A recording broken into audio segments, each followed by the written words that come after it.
let's try to do a little bit of introduction to programming, whatever it may be. Let's try to understand what exactly this programming, what happens if I have a system or if I have a laptop or what happens actually. So if you look into it, we do have, this is, we call it as maybe what we can call maybe computer hardware architecture. So hardware architecture, if you look at it, so something like this. Computer hardware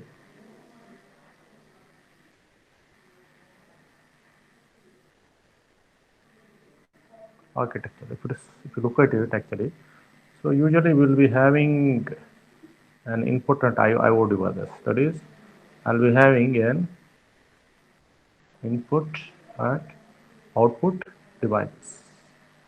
Input and output devices. This can be any of your keyboard or the all the types of devices what comes in over there. Okay. Then this input and this devices will be speaking to. So this is your hardware. Okay. This will be completely speaking to your software. What we have, your software. So this is your software where I'll be having your CPU. Then I'll be having the main memory. So this is how it is. So CPU can be, I can connect it to some kind of a network or whatever it may be. So I can connect it to network or whatever it is so that I can join from one system to other system, whatever it is. Then, so here I can bring in what I call it as secondary memory. Why the secondary memory is so important for us? See, we try to write some kind of a code. Maybe it can be a program, high-level program. It can be C, C++, or your Python, Java, whatever it may be. We try to write some kind of a program, and this program may be stored kind of a disk or a USB device. So once you get that input devices, fine. So they all combine together, and I'll be able to compute. Okay. Once you know this, see this secondary memory I told where we going to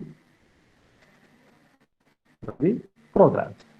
What are these programs actually? Read done or something I want to get done. Actually, I will write a set of expressions or set of instructions. What type of instructions it is? So these instructions can be sometimes little bit of words. It may be some kind of these instructions may consist of words, or sometimes it may be little bit of couple of words joined together to form a sentence. Fine. When I speak of word, actually, when I speak of words, here there are few inbuilt words are there, which are also called as inbuilt functions. Inbuilt word and inbuilt functions. Say for example, say I want to use some kind of a logical expression, while. Say for example, while is one word which I'm going to use. It's a function actually. Or say for example, I want to use some kind of an expression for, or sometimes I want to use some kind of an expression called a definition, def, or sometimes I want to use some other kind of an expression, import. So just I'm naming few actually. What are these actually? These are the words which are inbuilt, and those are functions, and this is a part of your program. Fine. Sometimes, so maybe the few textbooks they call these as reserved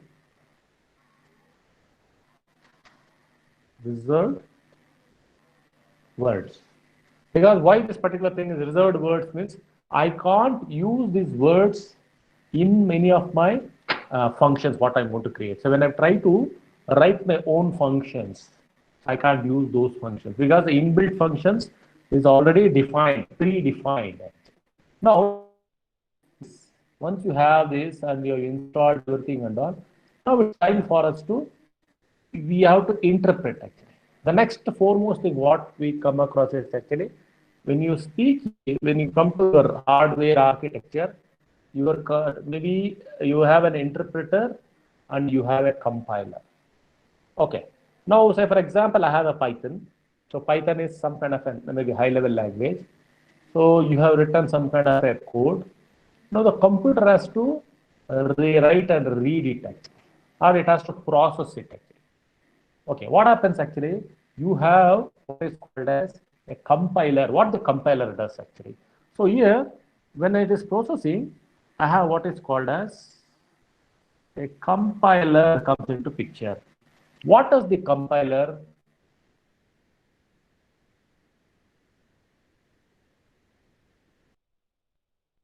see? What we call it as machine language.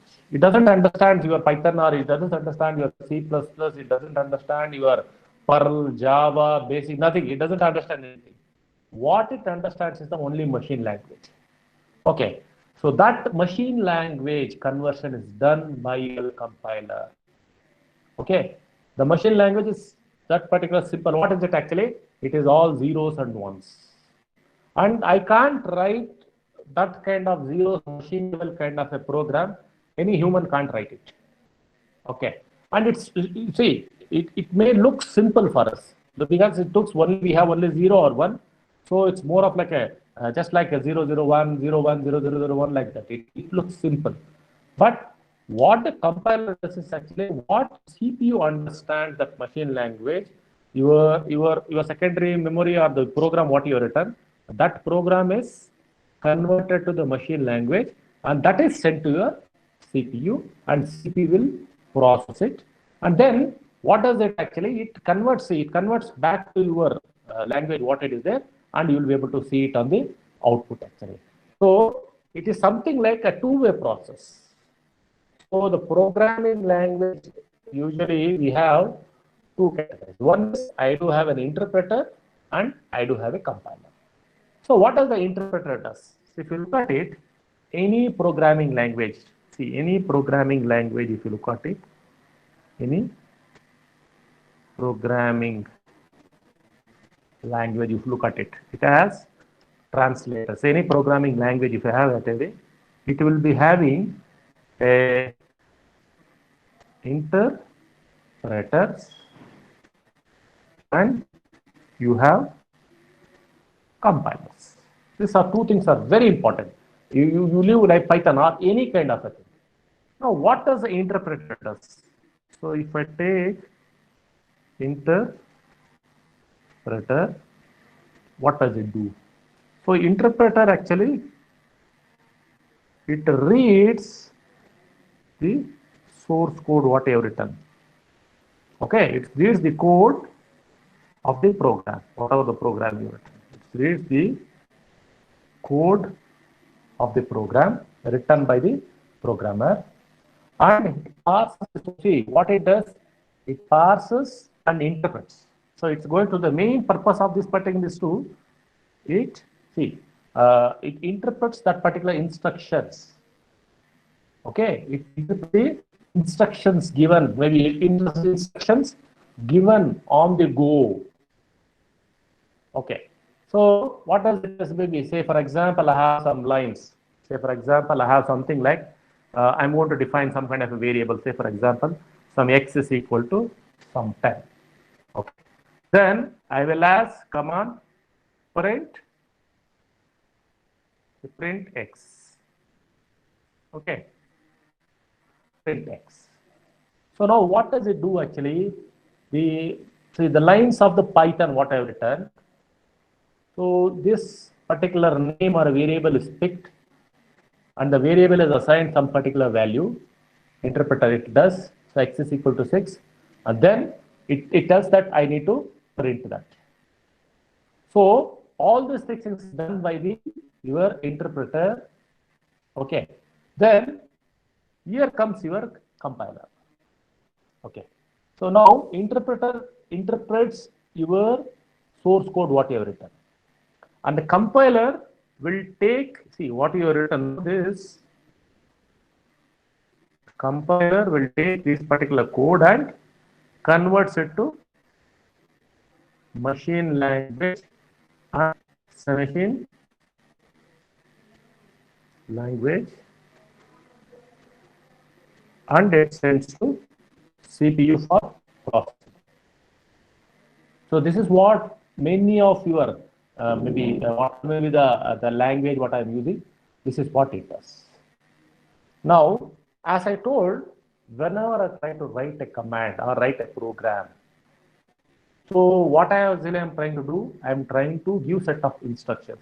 So these instructions, so we call those instructions as syntax. Okay. Now, once you know this, what is this program?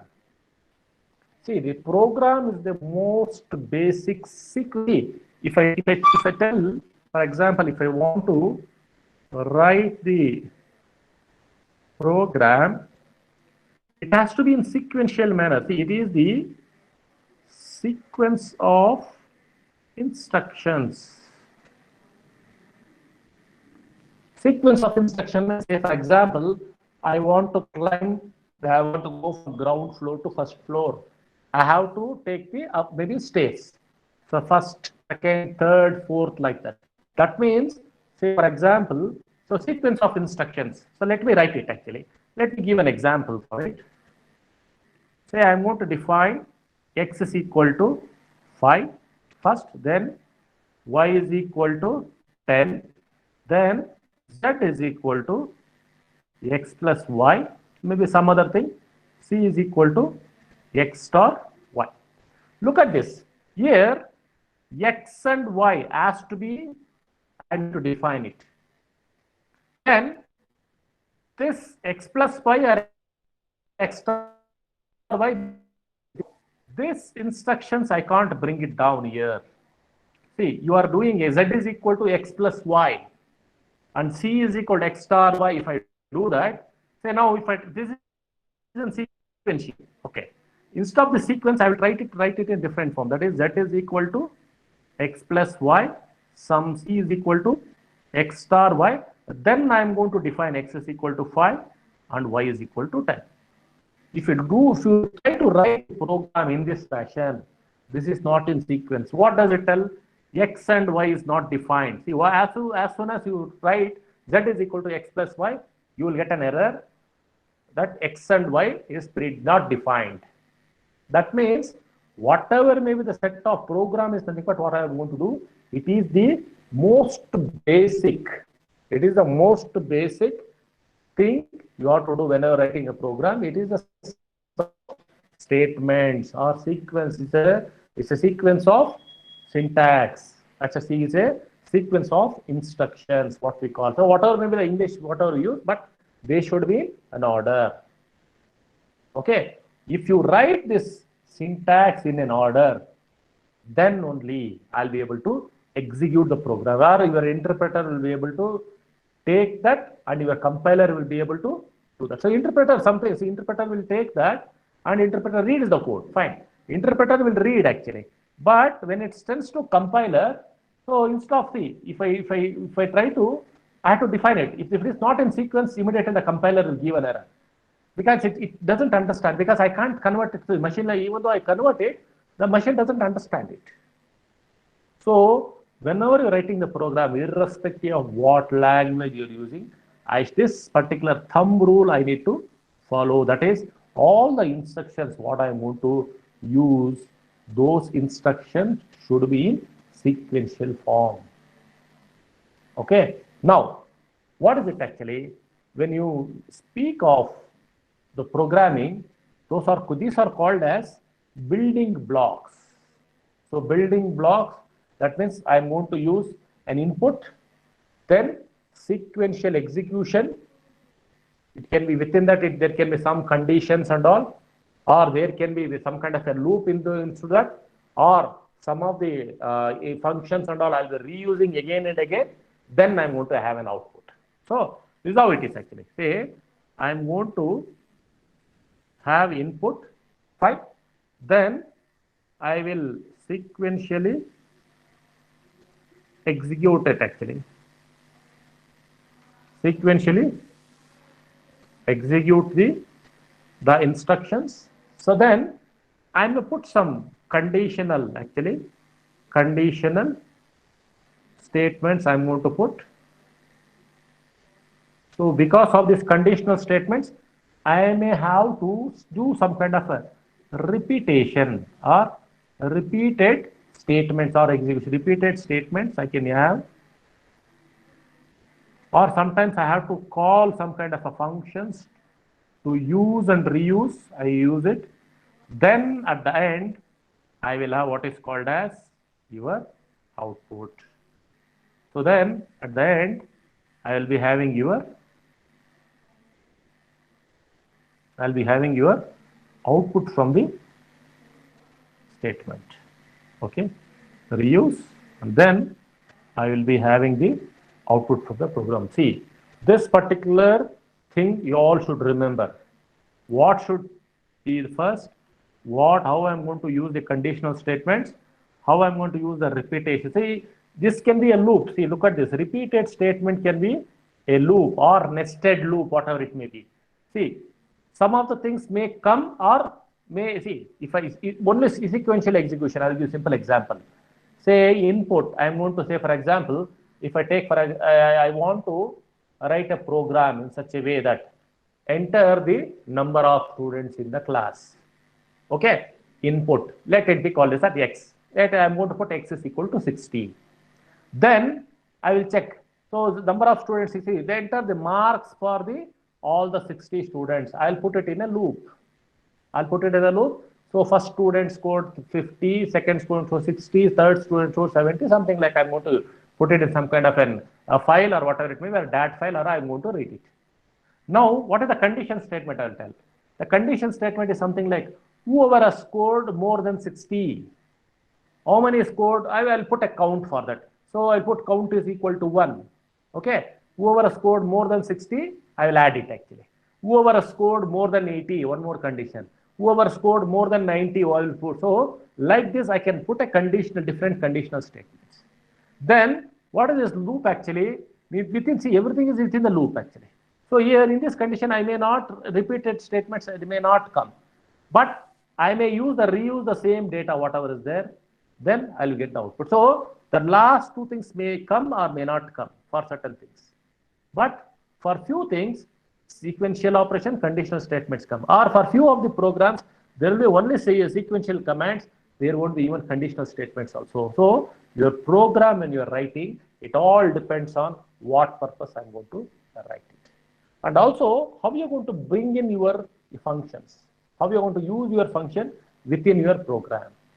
So these are what are called as the building blocks of your program. Fine. Now, when you're doing all these things, actually, we may end up with some kind of an errors. We'll discuss on what are the types of errors at the end of this particular introduction chapter.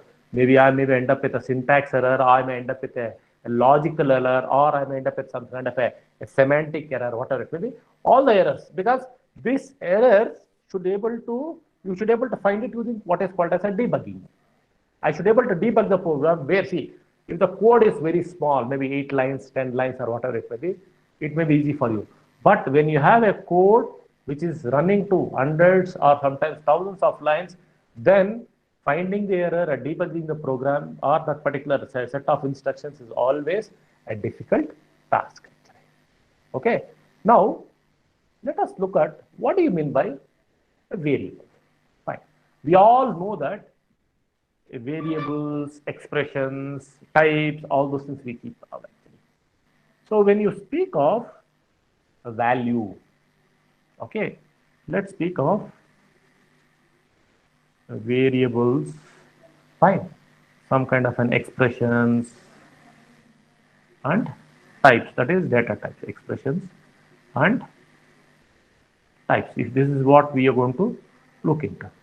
So now, when you speak of value, what is a value? See, the most basic thing what we speak of is a value. See, value is one of the most basic thing which we are going to define. It can be a letter or it can be a number. So value, it is a, a basic thing in a program. It is a basic thing in any program. It can be a letter, it can be a letter, or it can be a word, or it can be a number, whatever it may be. Fine, or it can be a string, whatever it may be, etc. What is it actually? If I speak of it as a letter, means it can be 1, it can be 2, it can be 3, it can be 30, it can be 100, whatever it may be. Or it can be some kind of maybe a letter, means it can be A, it can be B, it can be AA, or it can be AB, it can be ZZ, whatever it may be. Now, these values, usually they are of two types, different types actually. So can I have this kind of a types? What I can have? What are different types I can have? I can have, when you speak of this particular value, so they can be of different types. Okay, if I take for example a simple number, let it be some 4. What type of 4 it is actually? 4, it is an integer type. Fine. So 4 is an integer type. Say suppose for example if I write, so my name itself, if I write my name within the double inverted commas, or it can be, so I think in Python we can go with double inverted commas or single inverted comma. What is it actually? This is of the type string. This is of the type string. Say now sometimes I may have some kind of this data. Say let it be 40.47. So this is of the type float. So majority, see, this 3 types is more than enough for us.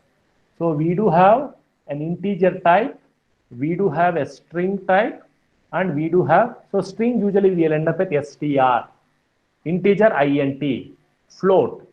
So what will happen actually whenever if you go to your Python terminal, if you just, for example, if you type within that what type of class this thing, you'll end up with output as class string str, class int, okay, or class float. This is what you're going to get.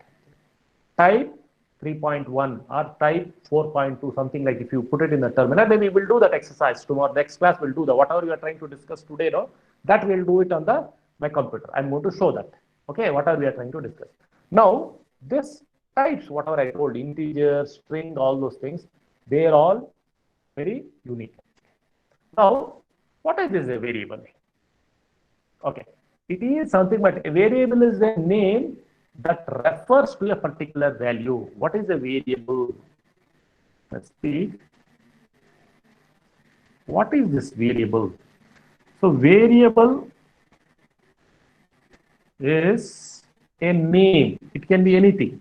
It is a name assigned, okay, that refers to a particular value. So that it has to refer, that refers to a value, that refers to a value. Look at this. I am trying to connect this variable and value. See, what is this actually? Say, for example, I will define it. Let's say, for example, in Python, let me define some m is equal to some 25. Or let me define some kind of, say, for example, today I will put it as in a string. Today it is Wednesday. So what is it actually? Today is some kind of a variable. I am trying to link it to some kind of a value, that is your string. So m is one kind of a variable. I am trying to link it to some number or a letter, that is your 25. Or I can give, say, for example, I think we use this pi. So pi is equal to, so 3.14159. 14159. Or I can go to n number of decimals, 5 decimals is fine. So an assignment statement. So this is nothing but what is it actually? What are these actually? These are called as assignment statements. I am assigning, what is this assignment statement? Assignment statement, I am going to assign a particular thing. Assignment statement, see, whenever I have an assignment statement, it is going to create a variable. I am assigning a value. So M is assigned a value. Okay. So now it can be a string or it can be a value or whatever it may be. Now, whenever I want to display it, what I try to use, I'm going to use a print command. So print, see in Python 3, it is within the bracket. So within the bracket, if you see, let's say for example, I want to print this actually. Say I want to print it. So print, so within the bracket, M. So what is the output I'm going to get actually? So if this is the thing, what I have, so I'm going to get the print, I'm going to output as 25. Okay. Now, if I want to print pi, if I put print pi, I'll get 3.1415. So now, if you want to get what type it is actually, so in front of this particular thing, if I put type M, what will be your output actually? You may get class, right? Within the string related comma, you may get integer. So this may be within your bracket what you want to get. Or if I do it for pi, I may get float. If I do it for maybe your today, I may get it as a string. Fine. Now, when you speak of this variables, values and type, this remains same. Now, whenever the programmers actually, what type of variable names I should look into it. So there are some keywords actually. So whenever you are trying to see, is it possible for me to use some special character as one of the in my variable? So you have to be very careful with that. So variable names can be, see, it can be arbitrary as long as possible. It all depends on what type of programming I'm trying to do. Okay, so I can use an uppercase or I can use a little bit of lowercase, whatever it may be. So what I do is actually, so whenever I try to use the variable names, I go with this kind of simple thumb rule. So variable names, some thumb rule. So what I use, underscore I use regularly. So underscore, I use it. So you also say, for example, say I want to my underscore name, or say for example I want to find speed of the underscore speed of the fluid, like this you can use. So when I use underscore, no, try to avoid this space between two words. Always use underscore. So variable names can start with, it can be any underscore, or we generally try to avoid maybe a blank spaces or star or any of the special cases. Why no? So you never ever start any of the variable name with a number. So you should not start. So the variable name should not start with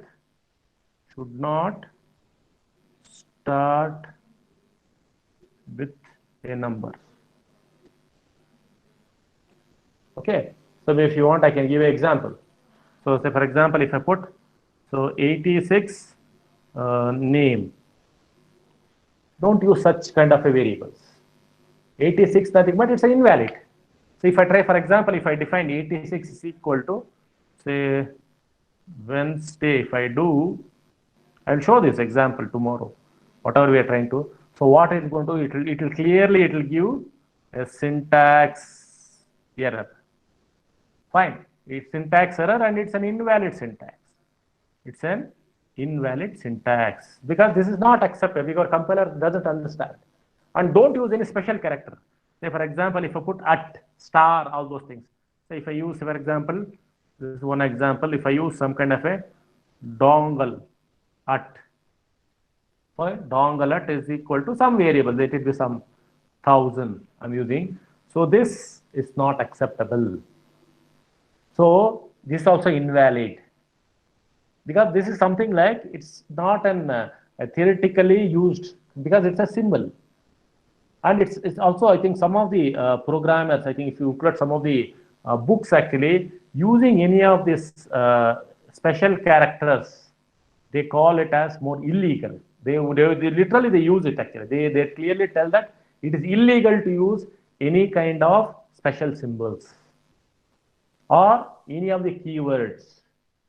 So you are not supposed to use the keywords. So what are the keywords? Already I told that those are the inbuilt functions, say definition, with, or while statement, return statement, or true, false, break, class. There are some inbuilt functions are there. Those are called as keywords. You are not supposed to use those keywords, and you are not supposed to use number as the starting, either number, say any of the number, can 1, 2 as the starting letter of your variable name, or you should not use any of the special characters. Okay. Now, once you have this, actually, once you have this variable name, what is a statement? Okay. So, what is a statement? Let me look into it. What is a statement? A statement is a particular unit of a particular code or particular syntax that with interpreter or interpreter of that particular programming language can execute. Fine. So, what is a statement? A statement is, it is a unit. Let me call it as a simple unit of the code. The code can be of 100 lines, 200 lines, 300 lines, whatever it may be. Or it can be as small as 4 to 5 lines, also doesn't matter. It's a simple unit of a code that that particular program. So here we are using Python. Let me write that the Python interpreter can execute. Okay. Now we have seen two kinds of statements. Say, for example, what is it actually? Say, if I try to assign something, say m is equal to 17. If you look, go back and see, I was defining m is equal to 25. It is an assignment. And if I try to use print, say we have seen here itself, say here itself, this is an assignment statement. Fine. This is a print. So this is an expression statement. So two kinds of statements already we have seen. One is an assignment statement. Say, what is it actually? We have seen, let me call it, one is assignment statement. What is the assignment statement? I am going to assign a value to a variable. Assign a value to a variable. Now, what is your execution statement or expression statement? So you have expression statement, which expression statement, what is it actually? I am going to use one of the, say for example, print, because already we use print is a function in an inbuilt function. So print within the bracket or within the braces, whatever I'm going to use. I can use a string or I can use a number, whatever it may be. So this is an expression statement. So whenever we have this actually, so your Python interpreter will execute this particular thing. So that means print this particular thing. So print 10 or print m, print pi is an expression statement. And this is a unit of that particular code where interpreter will try to execute. Okay. Now already I have told that what is your code? It's a nothing but your script is nothing but it's a sequence of statements. If there are more than one statement, it can be 1, 10, 100, there are hundreds of statements. And when I try to execute statements one after the other, I'll end up with what is called as, so one after the other, I try to execute, then I want to see input and I'm going to get an output. So this is as simple as So understanding what you mean the statement, assignment statement, or you have the expression statement. See, it's not only restricted only to Python, it can be for any kind of programming language. This is common. Okay. Okay, now we all know something about operators. Operators and operands. Operators and operand. What is operator? It's a symbol that represents the whatever may be the kind of mathematical computation or mathematical thing what I'm trying to use. The values this operator is applied is what as operand. So what are the operators? So if you look at it, operators, we have plus, you have minus, you have multiplication, that is your star, and you have a division. Then maybe you have maybe to the power actually, so double. So these are your operators. Fine, these are your operators. What are operands? Say for example, I will put something like 10 plus 2 is equal to. So 10 plus 2, if I put actually, this is this and this, they are all called as operands. Okay, operands, nothing but I'm going to look at it. So the value of the operator is applied to this operands. Fine. Now, when you have this particular thing, well, you have a set of, you know the sequence of this particular, how this particular thing work actually. Say first, say for example, hierarchy of operations, you know this. Anyhow, this is a very basic thing. I think most of you should be there in the high school and all. I think first we will try to open up the braces first. Then we'll go to the power or something, whatever is there. Then we'll come to the multiplication or division. At the end, we'll have the maybe a subtraction or your addition. So these things, this is a hierarchy of operations. It remains same irrespective of whatever maybe the mathematical operations we are doing. Okay. Now, so if someone is interested in knowing this particular, how this particular thing operates in 2 and 3, you have to be a bit careful. Python 2 and Python 3. So sometimes in Python 2, so you may end up with, see, maybe you may end up with some kind of a same expression. The Python 3 expression will give a floating point error in case of a Python 2. Okay, so you have to be very careful when if you're using the Python 2 and Python 3, whenever you're using the operator, operand and operand expressions. Because some codes written in Python 2 will not execute in Python 3. Okay, now, yeah, we'll stop at expressions. Let's look at the expressions.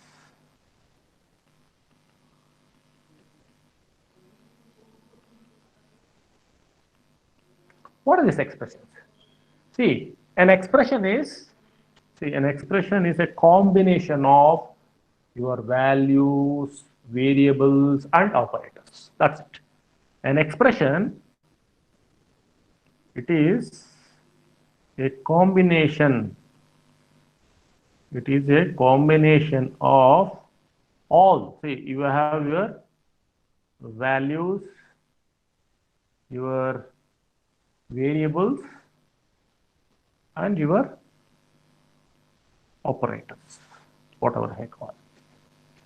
What is it? A value all by itself. It's a simple thing. So if I have all these things, automatically it becomes an expression. Okay. Now, what is this actually? Say if I type simply x plus 17. Okay. If I put, say for example, if you write a code something like this. This is there. X is equal to 10. Then I have this. X is equal to x plus 17. So here you can see that I have a value, I have a variable, and I have an operator. And this becomes an expression for me.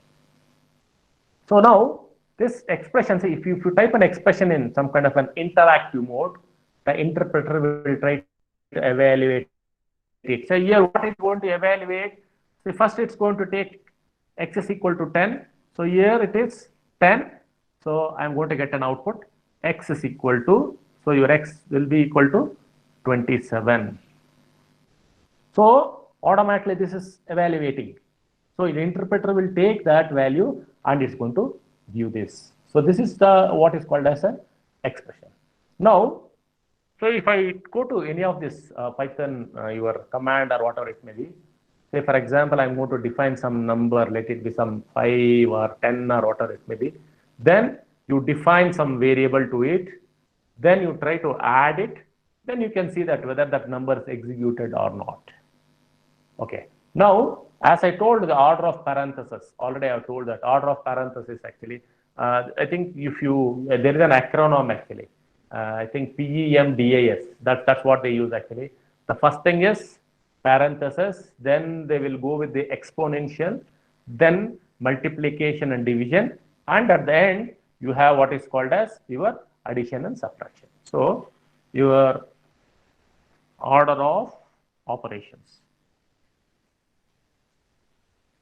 Order of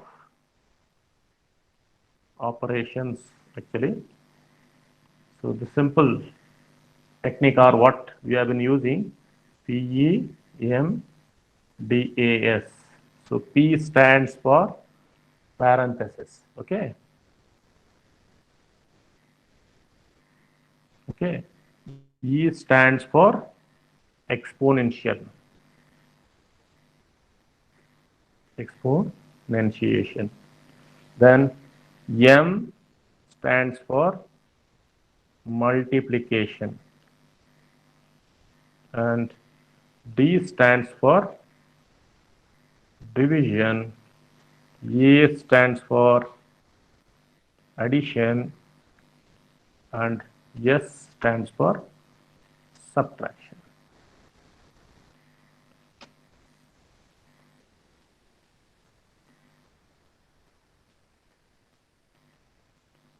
Okay. Now, once you see this actually, once you learn, maybe tomorrow we'll try to see some kind of operations of the string operations, all those things. So what we'll do,